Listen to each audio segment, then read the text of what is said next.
So let me just start by saying that one of the issues that we talk about a lot is workplace safety and how to build safe workplace cultures and have this diversity, equity, justice, inclusion in the workplace. And I've asked Dr. Jyoti Kukreja to join us because I know she's done a lot of research and work in India. We were also hoping that Georgina Halford Hall would be able to join us on this panel. Georgina, are you on the line? I'm not sure. Yes, ma'am. Ma'am, I'm there. Okay. Yeah, Jyoti, I think we have you. Ma'am, I don't know that we have the other panelist. Yes, ma'am, I'm there. Okay, so I'm going to let Jyoti go ahead and do her presentation, and then we'll take it from there. So first and foremost, thank you so much, Jacqueline, ma'am, to have me here. This is one of the platforms that I had been awaiting for long to share my experiences and insights with you and with this everyone around. I'm going to quickly kickstart with justice, equity, and the courageous whistleblower, and the problem that people have when we talk about their social inclusion. So talking about that justice here means not only the legal justice, but it's also the procedural justice, the distributive justice that we talk about. So where we talk about that resources are inadequately and disproportionately distributed. That's exactly where the challenge is. And when we talk about anybody to be courageous, that's exactly where the courage is punished. The moment a whistleblower would like to voice out their concerns, there is a problem that they face, which is into inequality. That is, I would like to introduce the concept of workplace ostracism. The moment a person realizes and decides to voice out that realization that something wrong is happening, that same moment there is an ostracization. So there is either ostracization in the form of avoidance into the similar group workplace. If we talk about knowledge hiding, yes, that's true. It's about the workplace deviant behavior, lack of organizational citizenship behavior that organizational members do not let them go through and be a part of the group. So I would like to share here one of the most significant concepts, and which is based on justice and equity, which are the fundamental pillars for any fair society. Yet in India, there are a lot of systemic issues and institutional biases that undermine these principles.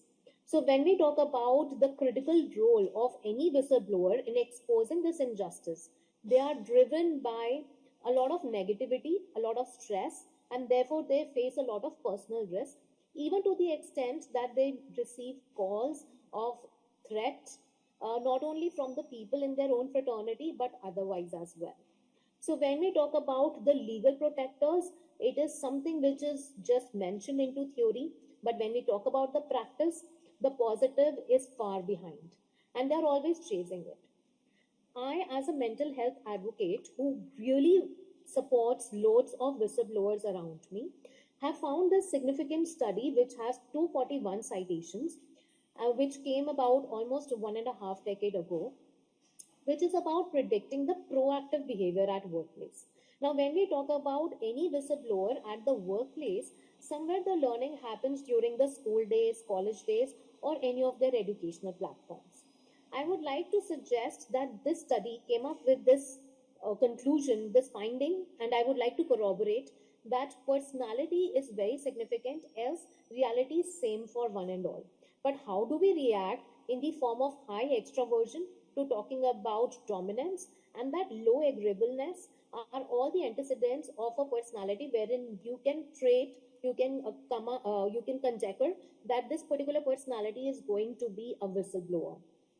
Now, having said that, I would also like to introduce the freedom of speech, the Article 19(1)(a) of the Constitution of India that says and guarantees freedom of speech and expression to all the citizens. Yet, there is a lot of challenge into the implementation and application of it. Now, when we talk about that everybody has that freedom of speech, the most difficult challenge for anybody around is loads of social threat.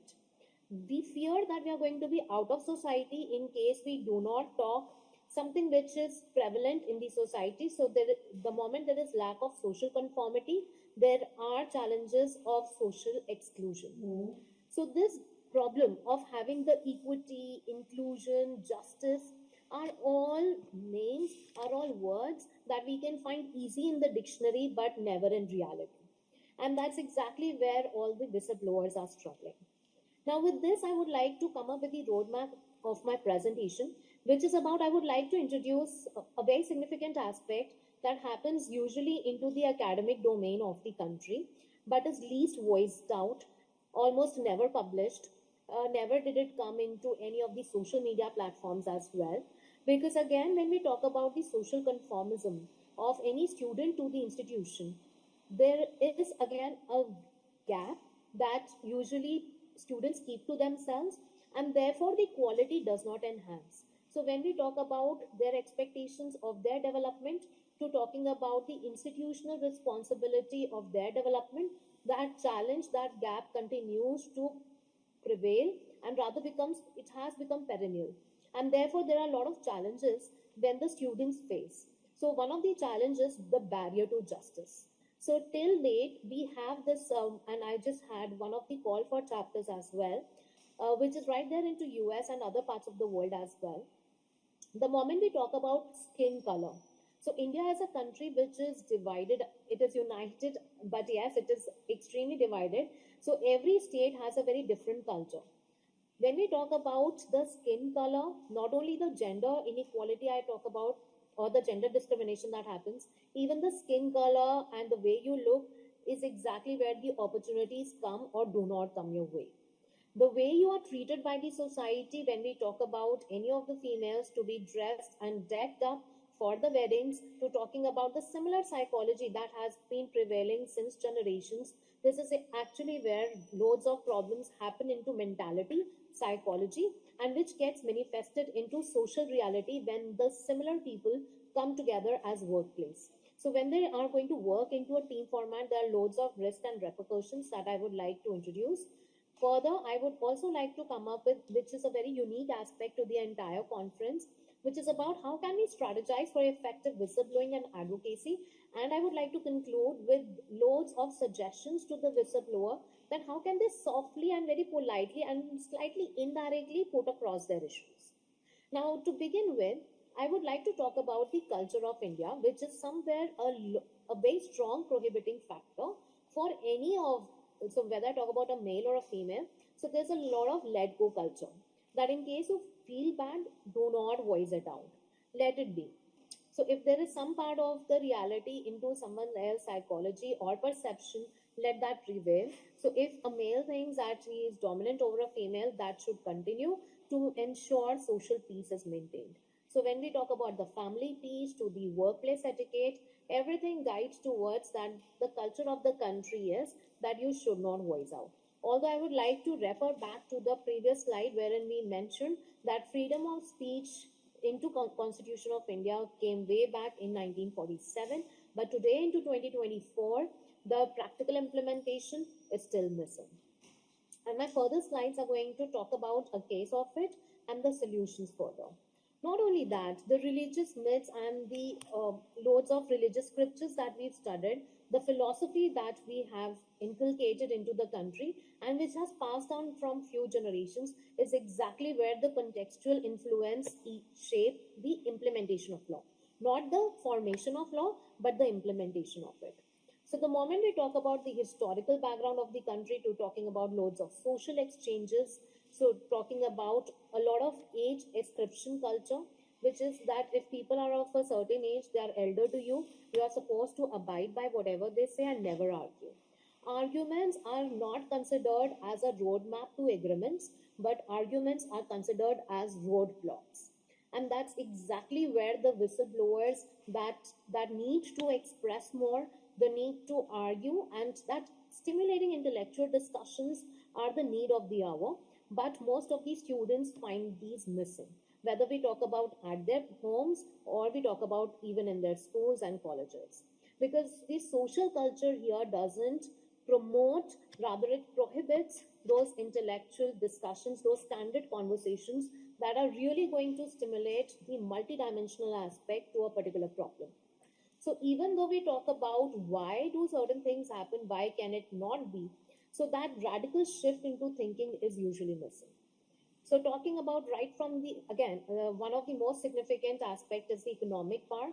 So the ones who have more of the financial prowess are exactly who are going to determine their progress. So this process of progress is exactly where we need to hit. Now, to talk about the whistleblower's vital voice. Now, how does that happen? When we are taking the courage to reveal something which has happened to us unethically, so there's a lot of gender power that we have. So the gender dynamics, or I would rather say gender power dynamics, is very high into the country. So if a female would like to voice out that yes, something wrong has happened with her, there are a lot of social challenges that are lurking onto her mind before she really thinks of giving it the appropriate words. And even though the words are appropriate, the message is totally misconstrued. Not only that, when we talk about the catalysis, so when we talk about coming up with loads of investigations to push and change, so there's a lot of pull from the society that one should refrain from talking about and even thinking about justice and equity. So these are just the principles which are mentioned into scriptures and books, but once we talk about their applications, exactly those need push. I would like to talk about the student aspects of the whistleblowers, wherein they need to voice out that change that they require. Because students are the ones who are going to further beget the generation. So the next upcoming generation will not follow their grandparents or even their parents, but they are going to follow their friends. And that's exactly which is something common to everyone across the globe. So it's not only India, it's not only this part of the world, and championing for change requires exposure of those issues, and social media here is doing an excellent job.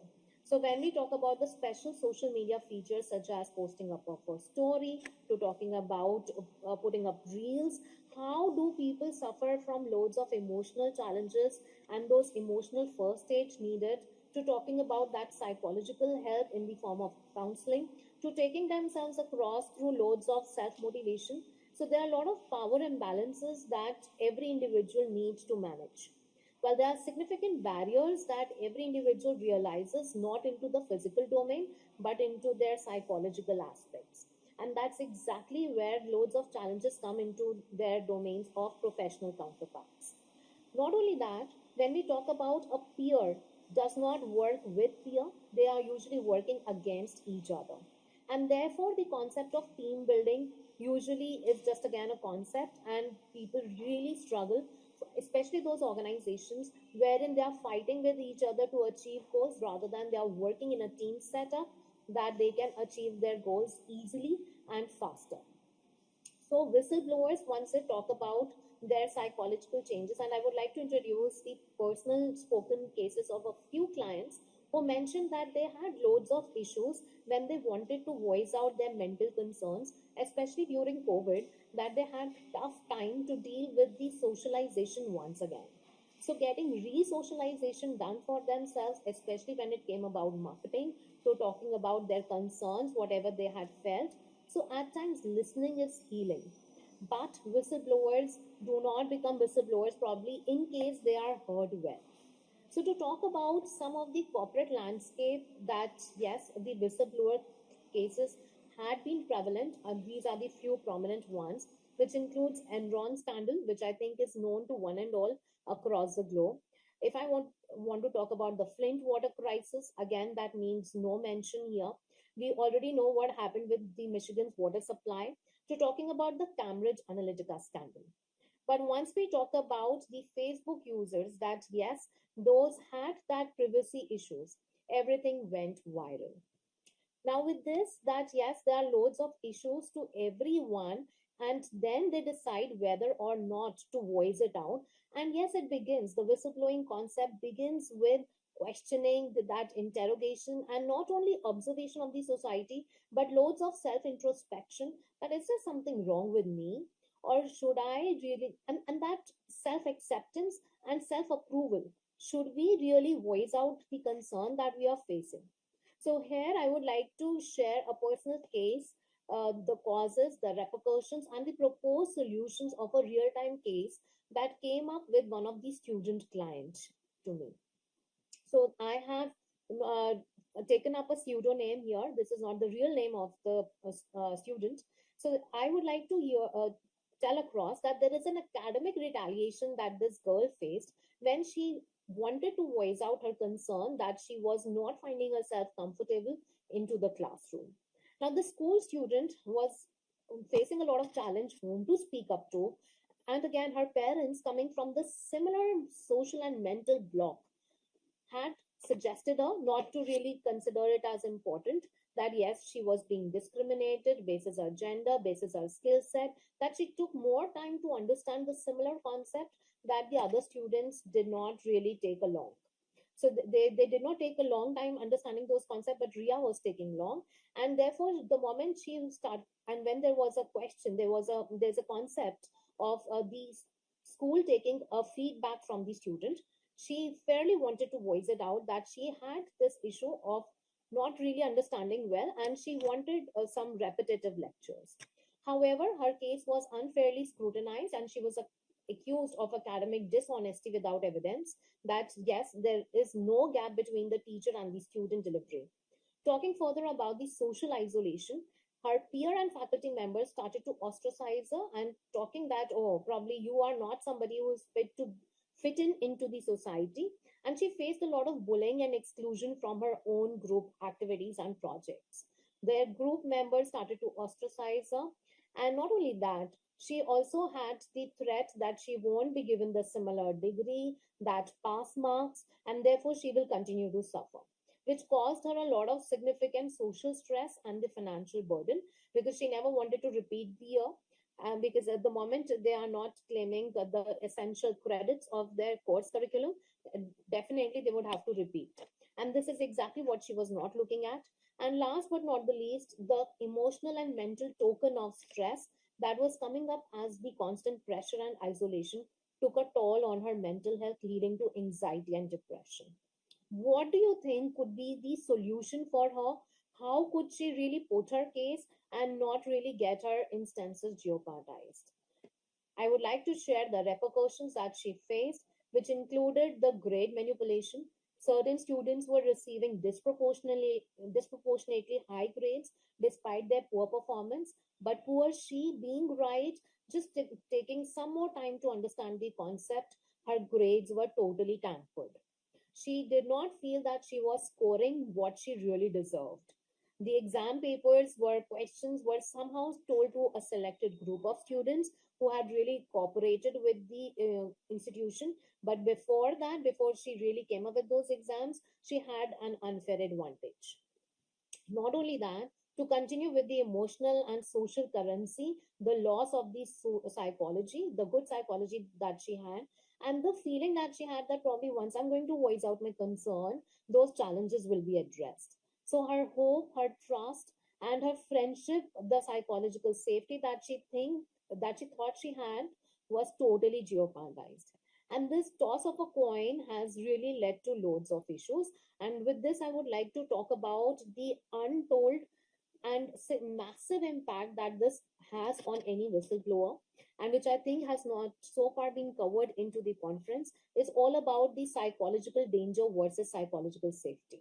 To talking about the fear of admitting mistakes and blaming others, these are loads of psychological dangers. At the moment I'm going to talk about something against the other person, they're going to talk 10 things about me, which is going to make my situation rather more dangerous, and therefore it is better to be quiet. How do you think, and how can this, everybody who is watching here, what do you suggest? I would like you to post in the comments, how can you really suggest the whistleblowers to come up with the solution to this? Not only that, there's a common knowledge effect.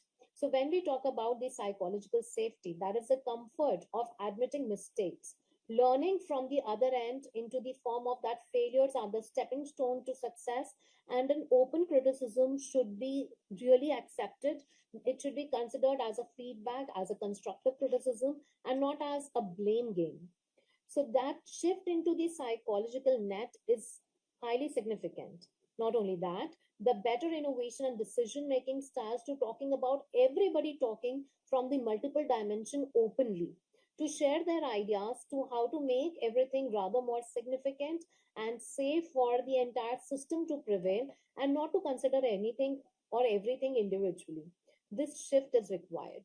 So, with this conference, I would like to propose solutions to any of the whistleblowers who are connected at the moment, or probably who would be watching later on, that there has to be an anonymous reporting system by all the institutions. Most of them are really calling upon for the feedback, but which makes the person who is giving the feedback known. We would like you to implement secure and anonymous channels for reporting the misconduct and to protect the identity of not only the whistleblower but also of that social or that professional institution which really wants to improve. So all those institutions who are looking forward to improvement, please ensure that there is anonymous channel which is implemented and which is again not mentioned into the policies but is into practices. The second thing we would want as whistleblowers, and this is on behalf of all my clientele that I would like to share here, please have anti retaliation measures, that is, enforce strict policies against those who are retaliating. And not only that, those who are not cooperating with the whistleblowers should be penalized for their not so appropriate actions. Talking further, the ones who are going to reveal the anonymity and they're going to voice it out that yes, so and so person has given the feedback, even they should be included into the policies of a penalty or such actions which are going to ensure that whistleblowers are protected. Because whistleblowers are the ones who are really wanting a social inclusion. They have no other identity or a mindset to reveal anything wrong, but they all want everything to go right. So, what is wrong in being right and wanting right for the future generation as well? Because they really want that system to be intact for their safety. So, it's a proactive social behavior for any whistleblower, and that we want that should also be coming up with the global protection policies. Going further, we also would like to propose here from I, on behalf of the entire country, would like to propose that there should be some counseling services which is going to act as a mental safety net again for the whistleblowers because they go for a lot of PTSD. So once we talk about that post-traumatic stress disorder that they face when they are going to voice out those concerns, which others have opted and taken a conscious decision of not voicing out. So if they are the ones whistleblowers who have taken up the courage to talk about equity, to talk about justice, to talk about inclusion, why should they be penalized? Rather, the people who are not wanting, the people who are doing wrong to them, they should be penalized. So why is it that right is considered wrong and why is not wrong put up right? So do ensure that you have not only those legal net, but also that support systems in place wherein the mental psyche of the whistleblowers are reconstructed once again because they go through a lot of stress and anxiety. Going ahead, that we also would want the legal threats and to ensure that proper representation of the lawyers and everything into the country, because India is a country where loads of cases are still pending into the country. We would really want this legal aid to come from the policies and policies practitioners and the law implementers, that yes, the lawyers, the law should stand with whistleblower, not against them. Why should they continue to suffer? It's time for them that suffering should stop to them and suffering should come to those who are discouraging the whistleblowers. With this, I would also like to propose the institutional barriers to justice and equity, which talks about the systemic discrimination, to talking about lack of accountability, the normalization of injustice, because as mentioned, and I would like to reiterate what was mentioned into the yesterday's episode, the session from the journalist who said that the injustice is totally accepted because we feel threatened to voice out. So therefore, why is it that whistleblowers have a weak social status? Otherwise, what they just want is a silence onto the corruption. So once we talk about these embedded issues, which are not exclusive but common to entire fraternity across the globe, why and when can we have this perpetuation of marginalization and inequality being addressed? So it's only and only through those systematic reforms that have to come in place, and not only in talks and discussion, but yes, each one of us supporting the other and standing with each other with accountability, that yes, that insufficiency won't be accepted and adequate measures need to stand tall for the protection against all the misconduct and the abuse of power. So when we talk about corruption, and as Lord Acton said, that absolute power corrupts absolutely. So when and how can we have the distributive power? Not only that, once we talk about the resources disparities, so there are some parts of the world which are more developed than the other, and that talks about the social inclusion. So we really need to make and cut down on this normalization of injustice, those unfair practices, and that erosion of empathy, to everybody being more empathetic, and to come up with intolerance against any injustice happening to anyone. The moment we are all going to stand for each other, the need for legal safeguards are going to be reduced. So I would like to share here the personal cost of whistleblowing, which is all about and is much Jyoti, we known need you to wrap it up. We're running over time. Yes, So if you could just make some closing remarks. yes, ma'am. I would just like to rest the case by saying that yes, these are some of those stencil examples by which we can put some end and some relief to the whistleblowers before the situation really becomes worse. So once we talk about right from equity to talking about inclusion and having that justice in place as well. So if whistleblowers, rather than to be more aggressive or to really voice out the concern to the legal authorities or any of those competent authorities, if they are going to talk at their workplace, that yes, we've noticed the current approach, which we really don't intend to subscribe to, and we feel underrepresented and less respected, and we are looking forward to that social inclusion. So maybe please have your views on it. How can we improve the organization culture?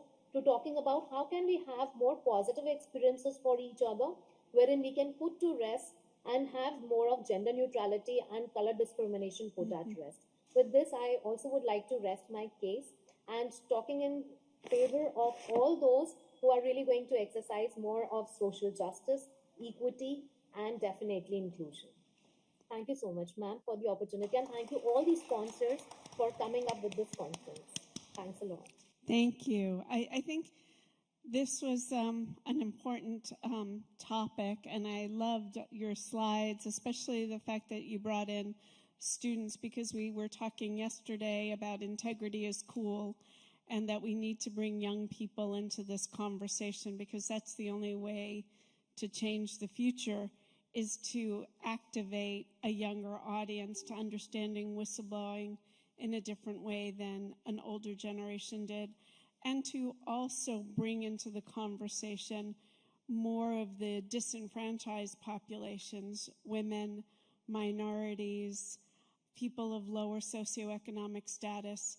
I think at the last UN meeting on anti-corruption that we had, not only did they do a whistleblower resolution, the resolution we were talking about yesterday about protecting persons making disclosures, but they also did a resolution on social equity. And it was really brought by the people of Ghana so that women have more of a voice, because this has been a predominantly white male access to justice, whereas women and minorities who cannot afford the attorneys, the legal systems, single mothers who can't take time away or can't lose jobs, are more likely to become unwilling bystanders just because they can't afford the lengthy judicial processes that become whistleblowing.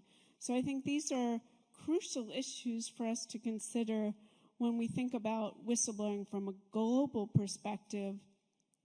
Are those whistleblowers who are silenced and become so invisible. So thank you for this today. And I think we're coming up on a lunch break. Did you have, Ari, did you want to?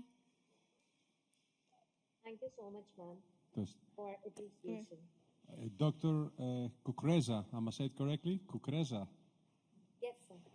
Thank you so much. I'd just like to say to you that in Europe, the directive has been implemented, and we have both internal and external channels for a public disclosure. In fact, we have three ways of doing it: internal disclosure, external disclosure, and external disclosure via a media. And we also have the anonymous report keeping, which was a project, anonymous EAT it was called, which was a European program that actually was part of. And we specialized on the anonymous report keeping, and whistleblowers can do that without being traced. So it's been implemented actually in Europe. Right. So, but into this part of the world, this is again an imagined reality. We are really looking forward to the similar application here as well, because the moment anybody would like to voice out for things to be equal for them, they are immediately socially excluded. So when we talk about that equity and inclusion, the moment we claim justice, we become wrong. So we are right only to the extent that we continue to endure the injustice happening to us, because that's what the country culture is. So maybe we have no hopes of improvement, or maybe we have to be accustomed and continue with the similar thought train that has been coming. This is what we do, and this is my proposal. So when can we have a solution? That's exactly what we would like to propose. And that's why we're working towards a global office of the whistleblower, so we can actually have an international treaty that is going to implement those minimum standards. But we'll talk about it later. Thank you so much for being with us. Thank you so much, sir. Honored. Thank you, and I look forward to seeing you in September. All right, thank you everybody for participating in the morning sessions. I think we've covered a lot of ground today, and we'll come back after lunch and we'll continue. I'm going to try to keep us on schedule, so maybe a little bit of an abbreviated lunch, and we'll come back, and there's delicious food upstairs. And again, thank you to our wonderful sponsors who are here today. Please wave. Where are our sponsors? See this man, take pictures and post with his integrity is cool.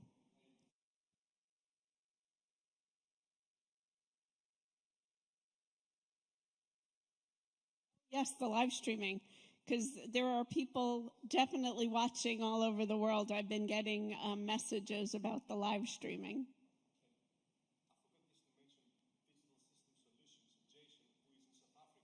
Oh, Digital System Solutions in South Africa. Jason is helping us today make all that happen with the IT. So thank you, everybody who's been working on this, and so appreciate all the participation.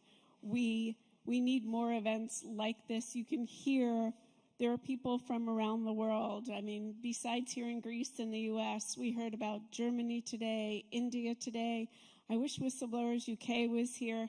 I saw yesterday their legislation got introduced. So hopefully the first office of the whistleblower will be in the UK. Yes, thank you to Georgina Halford Hall.